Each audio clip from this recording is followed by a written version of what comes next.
Hello, હું પંચાલ ચંદ્રિકા. આજે અમે આવ્યા છીએ માવતર વૃદ્ધાશ્રમ ડભોડા. આ રહ્યું એની જગ્યા છે, એનું લોકેશન છે આખું. આ એન્ટ્રી ગેટ છે અહીંયા.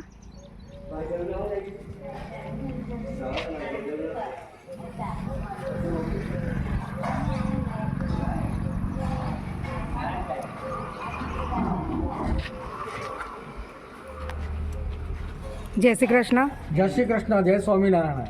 તમારું નામ બોલો ને. નમસ્કાર, મારું નામ રોહનભાઈ શાસ્ત્રી છે અને અમે માવતર વૃદ્ધાશ્રમ ડભોડા ગામની અંદર છેલ્લા લગભગ 9-10 વર્ષથી ચલાવીએ છીએ. અને ખાસ કરીને ઘણા બધા વ્યક્તિ તો આ નામથી પરિચિત હશે કે ડભોડા ગામ છે, છતાં પણ એનો જે તાલુકો અને જિલ્લો ગાંધીનગર થાય છે. અને અહીંયા ડભોડિયા હનુમાન દાદાનું મંદિર ખૂબ જ વિખ્યાત અને પ્રખ્યાત છે. અને આજે આશ્ચર્યની બાબત હું તમને એ કહું કે અમારા આશ્રમની મુલાકાત લેવા માટે બહુ ઓછા વ્યક્તિ આવતા, પણ આજે અમારા અહીંયા જયશ્રીબેન છે, ચંદ્રિકાબેન છે અને જયશ્રીબેન છે અને વિનોદભાઈ, એ લોકો અમારા અહીંયા પધાર્યા છે અને સરસ મજાનું ભોજનનું આયોજન કર્યું છે.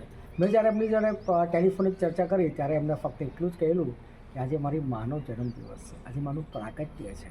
બસ આ નિમિત્તે અમે બધા, એટલે કે જયશ્રીબેનને બધા આજે એમના સાક્ષી બન્યા છે.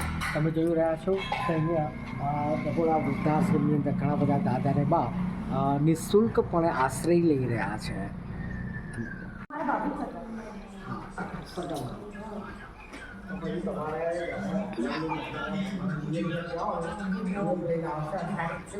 આ છે જો વૃદ્ધાશ્રમમાં લેડીઝ જેન્ટ્સનું બંનેનું અલગ છે.